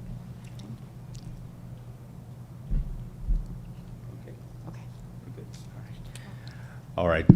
Good evening, Board President Garcia, Superintendent Chavez, members of the board, and of course the community. I'm here today to share with you some information on the Safety and Facilities Enhancement Grant, or the SAFE grant, that Mercedes has recently received. Just some general information. The 88th Texas Legislative Session appropriated $800 million towards supporting school systems in meeting the adopted school safety standards. And Mercedes did apply with the help of Mr. Herrera with our maintenance department. We were able to complete our needs assessment, and we were able to receive $2,645,729 to go ahead and meet all of the requirements that are necessary to comply with those safety standards that the state has now initiated. Now, as far as the allowable activities, now this is a grant and there's allowable and unallowable activities that are part of the grant. Now, allowable use of these funds involves expenditures directly related to school safety standards and the compliance of said standards. One of the main points that they do want us to really adhere to, of course, is the fencing. And this is a purchasing, and I don't know if you've driven by the campuses lately, there's a lot more fencing going up, and there'll be more that will need to happen here moving forward. And with the allowable uses, I'm not gonna read over all of them, but we do have emergency egress gates where we're able to push through in case of emergencies that we need to get out of the secured area, and increasing the height of pre-existing fencing to meet the height requirements. And right now, a lot of our fencing is at 6 feet. They're asking for 8 feet minimum. So we are looking at that. So you will be seeing additional requests and bids that are going to be coming through. And again, we're trying to get all of these things implemented. The state would, they would like to have these in full compliance by, I believe it was August, sir, but I think they will give us through November, but we're shooting for August ourselves here. Now, additional activities that are allowed, exterior doors. We do have several doors. A lot of our buildings are a little older. Some exterior doors do, you know, they are functioning, but there's some that could function a little bit better than others. So we are compiling a list of doors at every campus. We are sending our maintenance crews out, verifying that these are in good working orders. Any that do need to possibly be replaced, we're making that list, and again, we're going to be going out for bids there. Additionally, we can with these monies master key to rekeying all of our mechanical doors as well. Now, and of course, over the years, there's been upgrades and changes, so some campuses do have a high number of keys, and we'd like to streamline that so that it's easier. That way we're not shuffling through 100 different keys to find, to be able to open a door. Also, we're looking at forced entry resistant film. For those parts of the campus that are exposed, if we have somebody that's coming in through our front doors, if there's any exposed windows by these front doors, if they're glass, we do also have to reinforce that glass with a resistance film that they put up, and we are already receiving bids on those. They've gone to every single campus, but we are looking at expanding not just that access, but we're looking at the entire fronts of the schools. It is quite pricey, but I think it's well worth the effort to ensure that we keep these campuses as safe as possible. And this includes those glass doors and the windows. Now, we do have silent panic alert system. We have already purchased our Centegics with different dollars, but this does also allow for us to expand on any other additional service that they may have. And we're looking at visitor screening technology. I know, again, we do have Raptor already there, but there are other things that we can look into that deal with safety drills, response to emergencies, reunification plans, all that is tied back to our silent panic alert technology. And I know I've presented on Centegics in the past. We continue to use it. It's a great system. And if we can build on that, we definitely will certainly try. Additionally, other required components, we have numbered our exterior doors, and we are looking at purchasing additional security cameras. Now, initially with this first round of monies, because this is the SAFE Grant Cycle 1. There will be an additional cycle coming out soon. I'll discuss that in just a minute here. But with this round of funding, the security cameras are relegated to those that are pointed at exterior doors for the purpose of visual verification prior to allowing an individual onto a campus. So it's not all the cameras around the school, but it is for those areas where individuals do try to come in, and we are looking at and again, doing the walkthroughs and ensuring that all of our cameras are in great working order, and for the most part, they are. But we could reinforce some of the camera angles that we have, especially again at those front doors, and we will certainly do so. So yes, we are looking at expanding those cameras as well. And additionally, the other allowable, of course, is all the contracted services that are a part of this, payroll for staff, if we need to, again, pay for any individuals to do additional work around the school, around our schools, and of course for operations staff installation.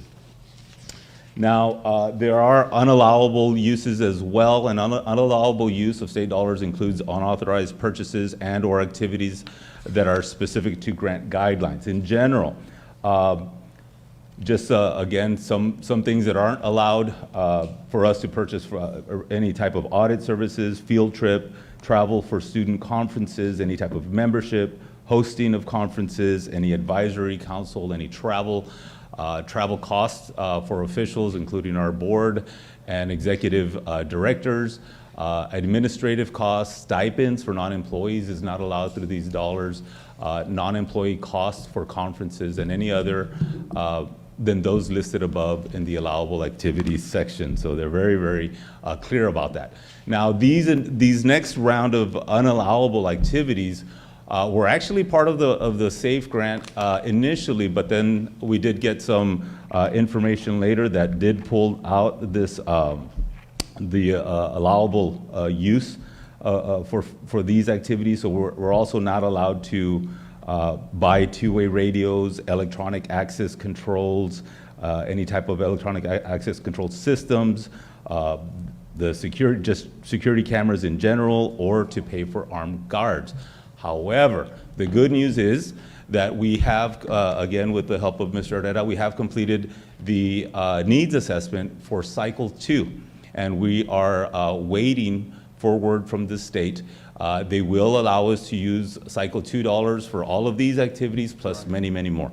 We can pay for armed guards. We can pay for certain types of counseling. There's a laundry list of things that are allowed under Cycle 2. The only stipulation that would allow us to use the money in that manner, however, is that we have to be in full compliance. So again, moving forward, we're really excited about getting a lot of these initiatives, not necessarily off the ground because we've already been doing a lot of it, but just completing those expectations by the state. And like I said, our goal is to have everything completed by August. But I know the timeline does push us through November, but we're definitely shooting for August. So that way, at the beginning of the year, we have access to that funding to use in the other areas that we need here in our district. So. And again, the last slide is just, again, letting us know that we will receive word on cycle 2 sometime in the spring of 2024. Any questions at this time? Just thank you. Thank you so much, Mr. Chacon, and Yes, Mr. sir. Herrera, appreciate it. And Ms. Chavez and your staff. Yes, thank you. Thank you, sir. Thank you.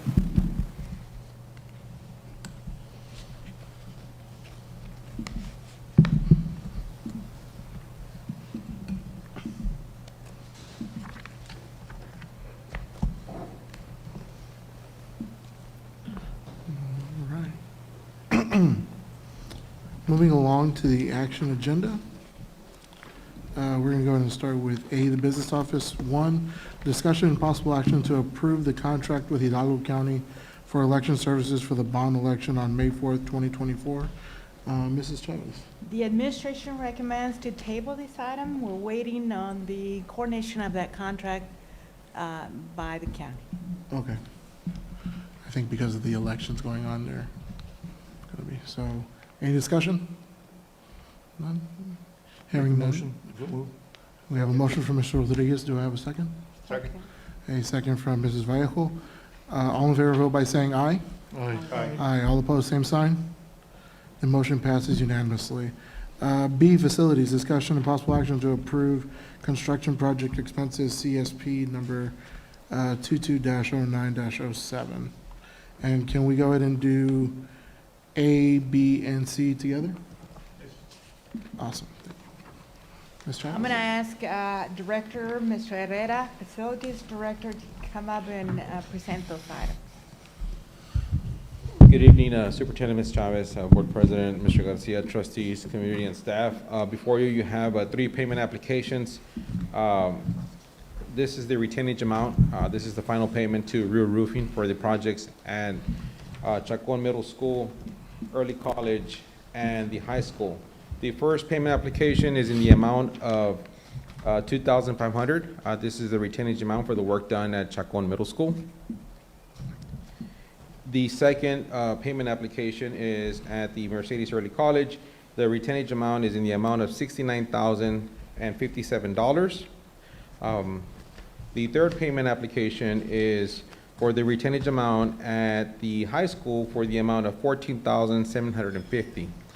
All these applications have been reviewed for final completion of the project by Robert Kishner, the consultant engineer that was hired to oversee the projects. Do you have any questions?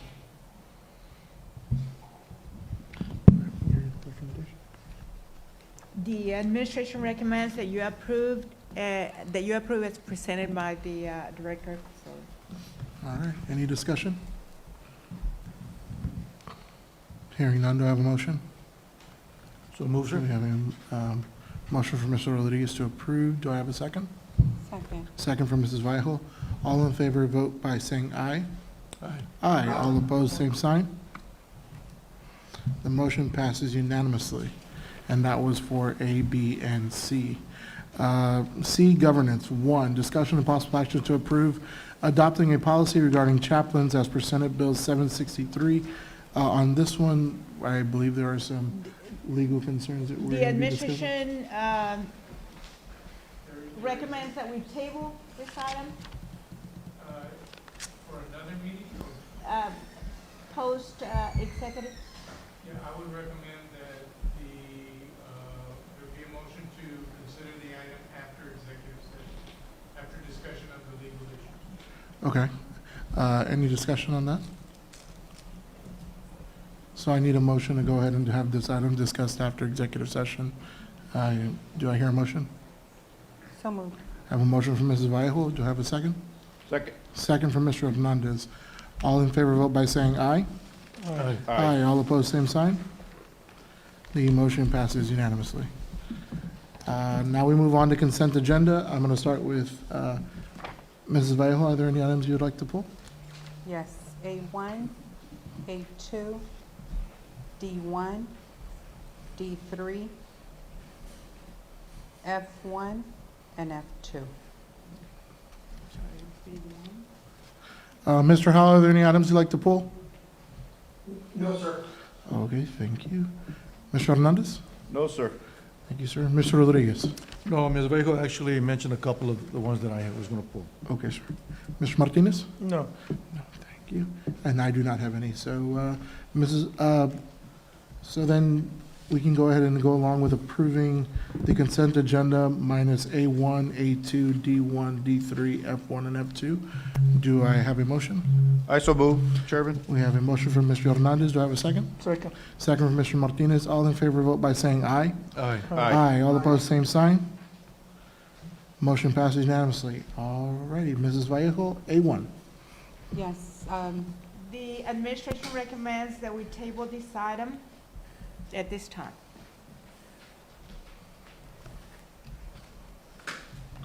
Okay, we have a recommendation from administration. Do I have a motion? I so move, Chairman. I have a motion from Mr. Hernandez. Do I have a second? second. Second from Mrs. Vallejo. All in favor, vote by saying aye. Aye. Aye. Aye. All opposed, same sign. Motion passes unanimously. A2, Mrs. Vallejo. On A2, we have the discussion and possible action on the memorandum, the MOU with TSTC. And I just wanted to note the opportunities that are available to our students, the collaborative work that has been taking place between our district and TSTC. The partnership has resulted in significant success for our students, looking forward to many more programs to come. So I'm excited to be part and approve it for next year, and looking forward to many more programs to come on board for our students. Do you have a recommendation, ma'am? Pardon me? You have a recommendation? The administration recommends that you approve as presented. All right, any So- discussion? So moved. All right, we have a motion from Mrs. Vallejo. Do I hear a second? Second. Second from Mr. Rodriguez. All in favor, vote by saying aye. Aye. Aye. All opposed, same sign. The motion passes unanimously. Mrs. Vallejo, D1. On D1, I just wanted to ensure, I know after reviewing the out-of-valley trips, I just had a concern with some notes that were on there with some emails. Just wanting to ensure that whoever is going as chaperones, that they're fully cleared and are okayed and approved to go on as chaperones with our students. Is that B1 or? D1, ma'am. D1. Yes, the proposal for any out-of-district travel is presented to the administration at the campus level. From there, if it's CT travel, it requires the director's signature and review. And then thereafter, for out-of-valley, reports to the director of safe schools. And they're, again, able to review. And then the final recommendation comes to my office for the placement on the agenda to be recommended to the board for approval.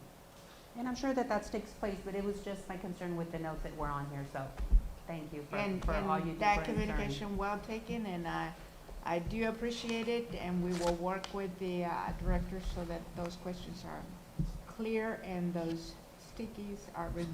Yes, please. Thank you. Thank you. Recommendation, ma'am?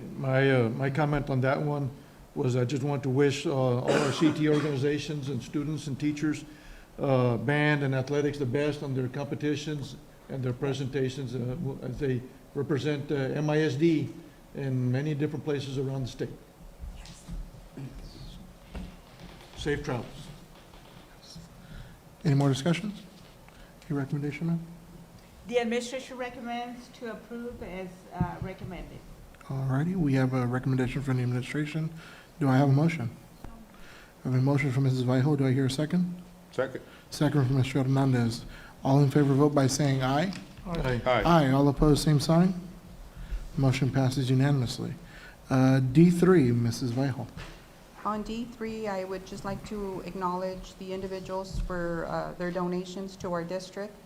We have Mr. and Mrs. J. Newton on their monetary donation to our ag mechanics department, so thank you.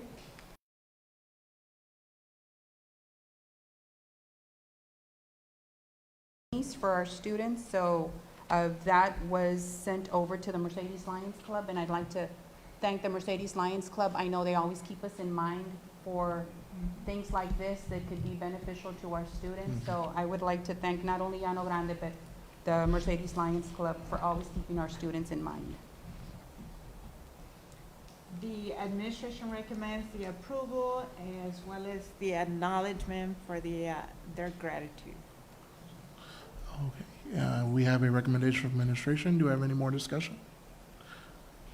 All right, do I have a motion? So moved. I have a motion from Mrs. Vallejo and a second from Mr. Hernandez. All in favor, vote by saying aye. Aye. Aye. All opposed, same sign. The motion passes unanimously. Now we're moving on to F1, Mrs. Vallejo. Yes, on this one, Ms. Chavez, if we can just have whoever you have to present on this to give us a little bit more information, and so that the public can be aware too of things that are taking place at our campuses. At this time, I would like to ask Mr. Handy, Technology Director, to come up. And this is, I'm bringing up, the reason I pulled it up, this is an upgrade that will interact learning environment for students and fostering a more engaging environment for them. That's correct. Yes, ma'am. So we are looking to purchase 145 Surface Pro 9 devices for the core content classrooms at each of the elementaries and Mel as well. So this is...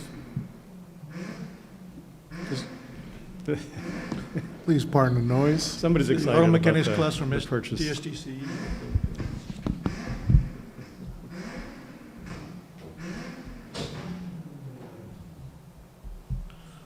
I'll go on. I hope that door opens. So this is phase one of a three-phase or a two-phase. So this would put these devices in the hands of our elementary teachers. And in our next phase, we would do the secondary campuses as well, which is about 175 more to complete the portable devices that we would be implementing in the classrooms for instructional use. Teachers can present to the displays, the 65-inch displays. They already have in their classrooms with these devices. If a student needs to, say, for example, work out a math problem, they can use this device with the stylus or the pen and project and share with the class through the display. So this is just something that's going to expand the teaching and learning going on at the elementary classrooms. Thank you. The administration recommends the item as presented. Okay, we have a recommendation from the administration. Do I have any further discussion? No, I just wanted to recognize that these devices will enhance the teaching and learning capabilities and promote effective instruction for our students. Awesome, thank you. Do I have a motion then? So moved. I have a motion from Mrs. Vallejo. Do I have a second? Second. I have a second from Mr. Martinez. All in favor, vote by saying aye. Aye. Aye. All opposed, the same sign.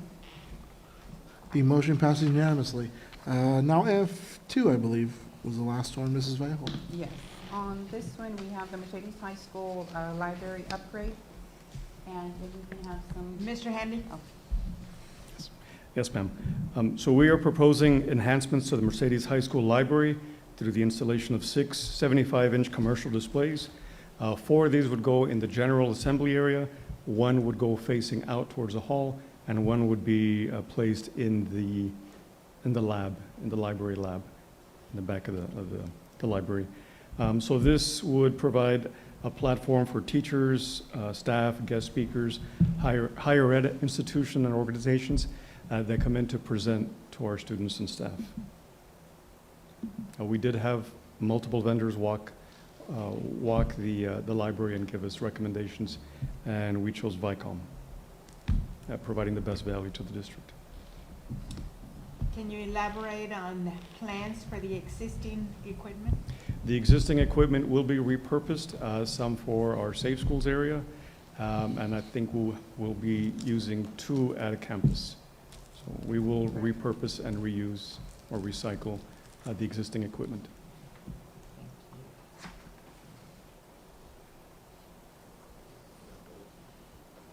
Thank you, Mr. Mayor. Yes, ma'am. Do we have a recommendation? to approve? We have a recommendation from the administration to go ahead and approve. Do I have a motion? On this, I just wanted to make Oh, note. sorry. These displays will enhance the learning experience for our students, accommodate diverse teaching, and solidifying the library's role with a vibrant learning hub. Very good. Any more discussion? No, we have a recommendation again from the administration. Do I hear a motion? So moved. We have a motion to approve from Mrs. Vallejo. Do I have a second? Second. Second from Mr. Rodriguez. All in favor, vote by saying aye. Aye. Aye. Aye. All opposed, the same sign. The motion passes unanimously. And now we're moving along to executive session.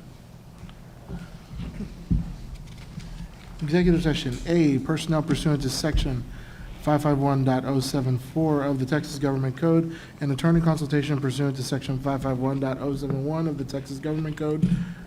1, resignations, terminations, appointments, evaluations, reassignments, duties, and discipline of professional, paraprofessional, and non-contract employees, teacher substitutes, and substitutes for maintenance, transportation, and cafeteria department. B, student discipline pursuant to section 551.082 and 551.0821 of the Texas Government Code, personally identifiable information about a public school student.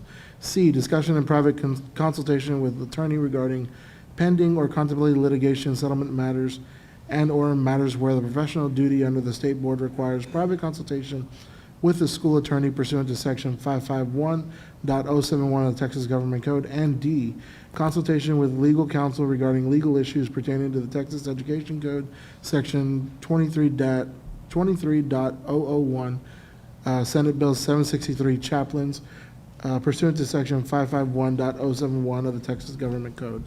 The time is now 8:07, and this board is now in executive session.